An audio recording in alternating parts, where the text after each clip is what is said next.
Hello friends, स्वागत करता हूं मैं आपका इस यूट्यूब चैनल पर। फ्रेंड्स, हम डेली 25 ईडीएम एंड फ्रेजेस पढ़ रहे हैं। अगर आप डेली 25 ईडीएम एंड फ्रेजेस पढ़ते हैं और पिछला जो भी ईडीएम एंड फ्रेजेस हैं उसको रिवाइज करते जाते हैं डेली, तो आप ईडीएम एंड फ्रेजेस को अच्छी तरीके से याद रख सकते हैं। तो पहला हमारा ईडीएम है कास्टिंग वोट। कास्टिंग वोट का मतलब क्या होता है? Final vote. मतलब जो भी निर्णायक मत होता है उसको बोलते हैं कास्टिंग वोट।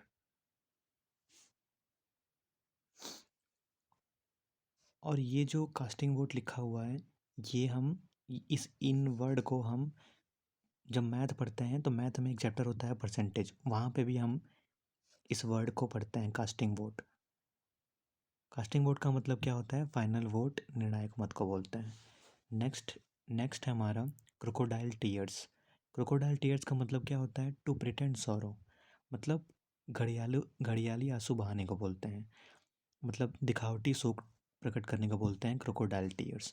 तो ये जो इडियम है, ये एक कहानी से आया है जिसको हमने बचपन में सुनी भी है। तो क्रोकोडाइल टीयर्स का मतलब क्या होता है? To pretend sorrow. Next idiom है हमारा चिकन हार्टेड। चिकन हार्टेड का मतलब क्या होता है? टिमिड या फिर कोवार्डिस। कायर या फिर डरपोक को बोलते हैं। इसको हम कैसे याद करेंगे?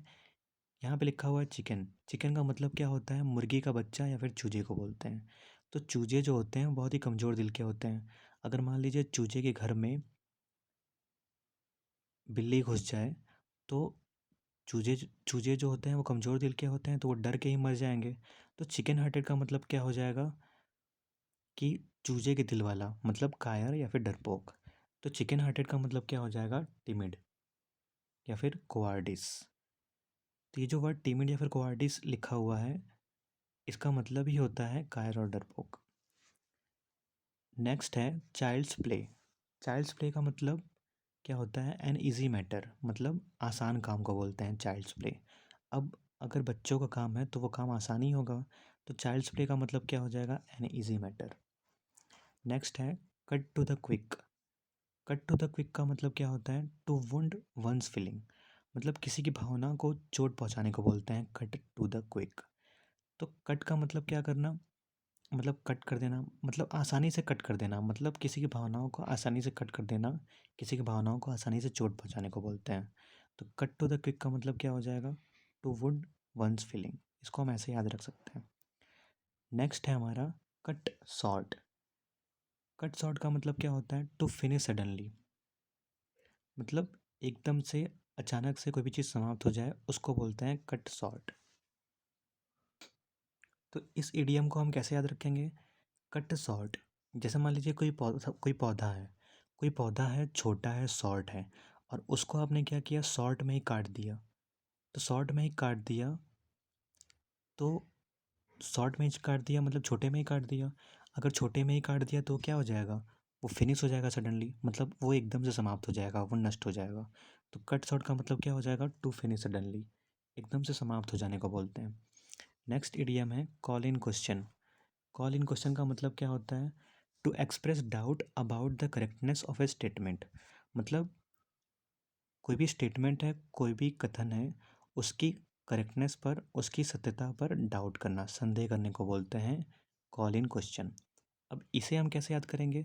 मान लीजिए आप किसी कोचिंग में पढ़ते हैं, आपके सर ने आपको कोई क्वेश्चन दिया। अब आप घर पे आए और उसको सॉल्व कर रहे हो। अब उसमें से कुछ क्वेश्चन ऐसे हैं जो कि आपको गलत लग रहे हैं, आप उस पर डाउट कर रहे हैं, आप उस पर संदेह कर रहे हैं। तो आप क्या करेंगे? आप अपने सर को कॉल करेंगे और उनसे कहेंगे कि इस क्वेश्चन में मुझे क्या है? डाउट है। तो इसका मतलब क्या हुआ कि आप कॉल कर रहे हो और कॉल करके क्वेश्चन के बारे में पूछ रहे हो। तो कॉल इन क्वेश्चन का मतलब क्या हो जाएगा? To express doubt. और आप डाउट भी शो कर रहे हो कि हाँ, मुझे इस क्वेश्चन में डाउट है, शायद ये गलत हो। तो कॉल इन क्वेश्चन का मतलब क्या हो जाएगा? To express doubt about the correctness of a statement. Next idiom है हमारा कॉल नेम्स। कॉल नेम्स का मतलब क्या हो जाएगा? टू एब्यूज़, गाली देने को बोलते हैं। मतलब आप किसी का नाम लेके बुला रहे हो और आप किसी का नाम ढंग से नहीं ले रहे हो, तो आप मतलब क्या कर रहे हो, आप उसको गाली दे रहे हो, अब्यूज़ कर रहे हो। जैसे कुछ लोग क्या करते हैं, जैसे गाँव में कुछ लोग क्या करते हैं कि नाम के पीछे वाह या फिर रे लगाते हैं। तो मतलब किसी का भी नाम बुलाना, कॉल नेम्स, और वो भी सही तरीके से नाम बुलाना। मतलब ऐसे बुलाना कि सामने वाले को लगे कि वो मतलब गाली दे रहा है। तो कॉल नेम्स का मतलब क्या हो जाएगा, टू अब्यूज़, गाली देना। नेक्स्ट इडियम है हमारा carry the day. Carry the day का मतलब होता है टू विन अ विक्ट्री। मतलब आपने विन कर लिया, मतलब विजय प्राप्त की, उसको बोलते हैं carry the day. Next idiom है हमारा क्राई फॉर द मून। इसका मतलब क्या होता है, to wish for an impossible thing. मतलब असंभव वस्तु की आशा करना। तो इसको हम याद कैसे करेंगे, जैसे मान लीजिए कोई बच्चा है और वो मून को, चंद्रमा को खिलौना समझकर उसको पाना चाहता है। मतलब वो जिद पे अड़ा हुआ है कि मुझे वो, मतलब वो खिलौना, वो चंद्रमा मुझे चाहिए। तो वो क्या कर रहा है, वो असंभव वस्तु की आशा कर रहा है। तो क्राई फॉर द मून का मतलब क्या हो जाएगा, to wish for an impossible thing. Next है cut cut to the heart.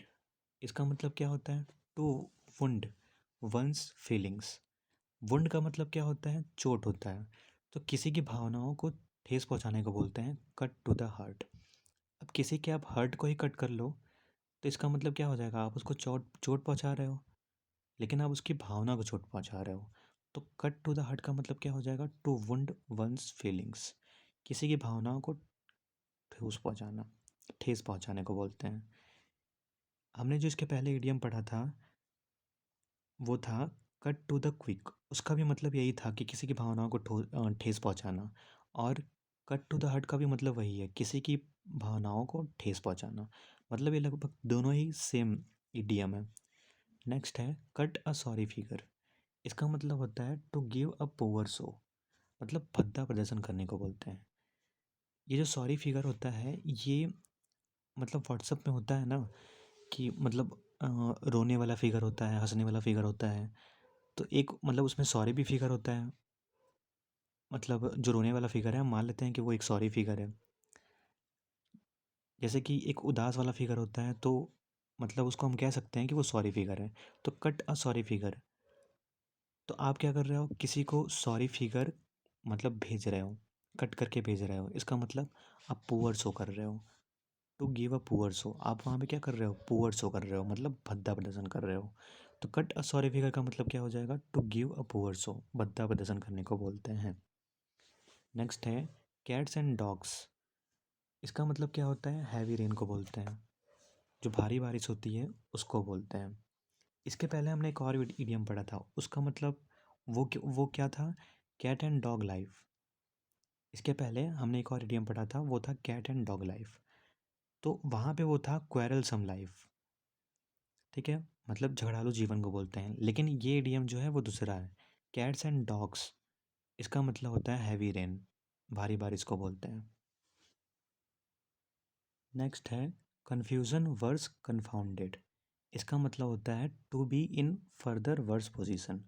मतलब कोई स्थिति बेकार है, उसको और भी बेकार कर देना, उसको बोलते हैं कन्फ्यूज़न वर्स कन्फाउंडेड। तो इसे हम ऐसे याद रख सकते हैं कि कन्फ्यूज़न है, किसी भी इंसान को कन्फ्यूज़न है, और वो भी वर्स स्टेट में चली गई है।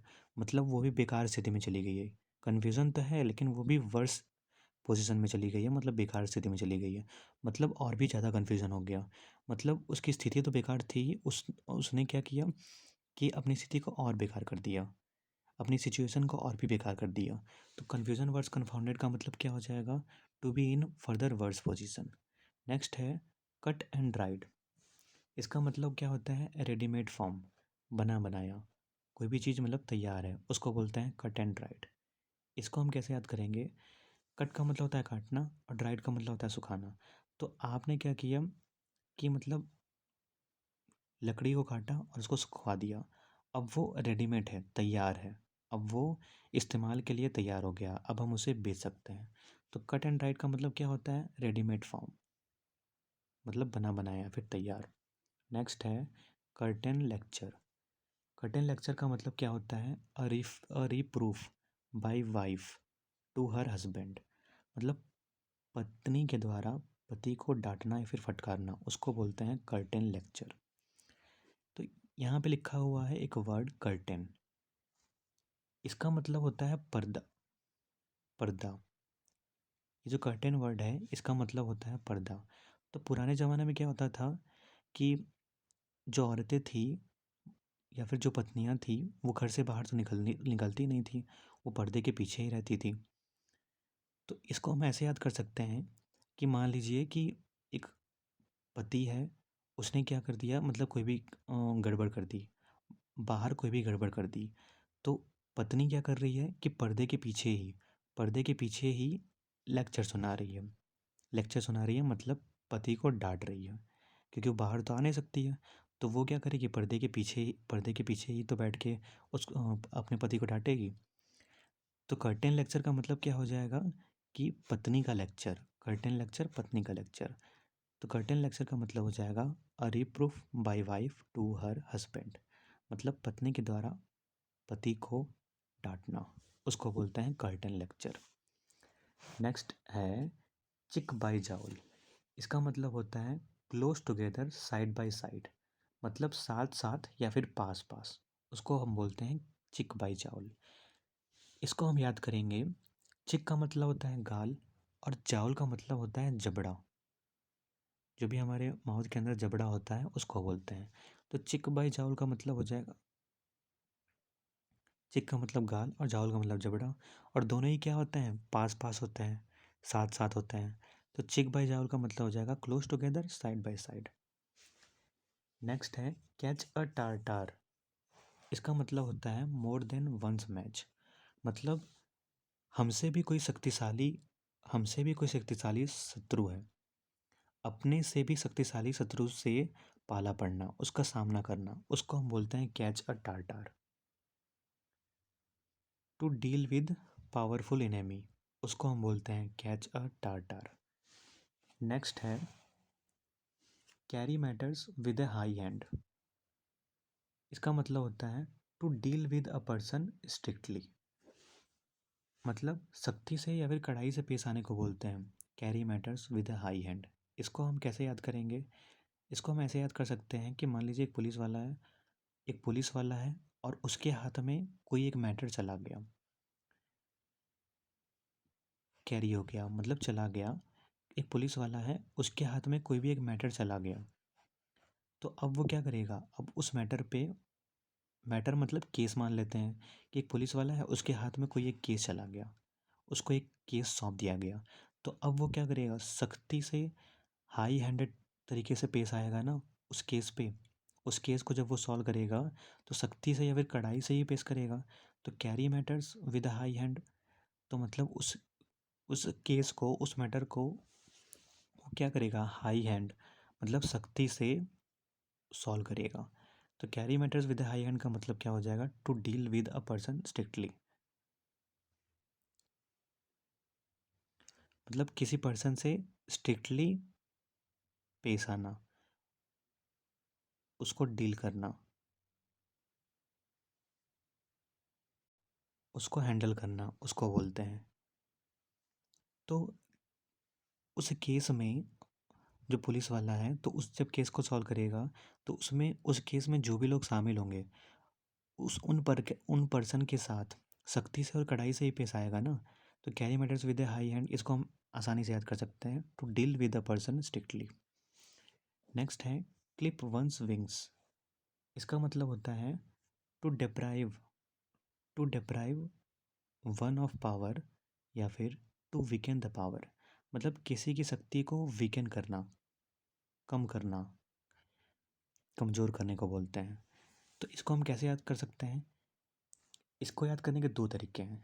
एक तो है कि क्लिप का मतलब होता है कैंची, ठीक है, कैंची से काटना या फिर छाँटने को बोलते हैं क्लिप, और विंग का मतलब होता है पंख। तो आपने क्या कर दिया कि कोई एक पक्षी है, कोई एक बर्ड है, उसके पंख को क्लिप कर दिया, मतलब उसके पंख को काट दिया, तो आपने उसकी शक्ति को क्या कर दिया, कमज़ोर कर दिया, ठीक है, उसको कमज़ोर कर दिया, अब वो उड़ नहीं सकती है। और दूसरा क्या है, दूसरा तरीका ये है कि क्लिप क्लिप होता है ना, क्लिप का मतलब क्या होता है, पिन होता है। तो आपने क्या कर दिया, और विंग का मतलब पंख। तो आपने ये किया कि एक पक्षी है, उसके विंग में, उसके पंख में क्या किया, क्लिप लगा दिया। तो क्लिप लगा दिया तो फिर भी तो वो नहीं उड़ पाएगी। तो मतलब आपने क्या किया, इसमें भी आपने उसकी शक्ति को कमज़ोर कर दिया। तो क्लिप वंस विंग्स का मतलब क्या हो जाएगा, to deprive one of power, या फिर to weaken the power. Next idiom है कम होम टू। इसका मतलब होता है टू अंडरस्टैंड, मतलब समझाना, समझ जाना उसको बोलते हैं। ये इडियम तो यहाँ पे रिपीट हुआ है, इसको तो हम पहले भी पढ़ चुके हैं। फ्रेंड्स, अगर वीडियो पसंद आई हो तो लाइक करिएगा, सब्सक्राइब करिएगा और शेयर करिएगा, और बेल आइकन को ज़रूर प्रेस करिएगा। धन्यवाद।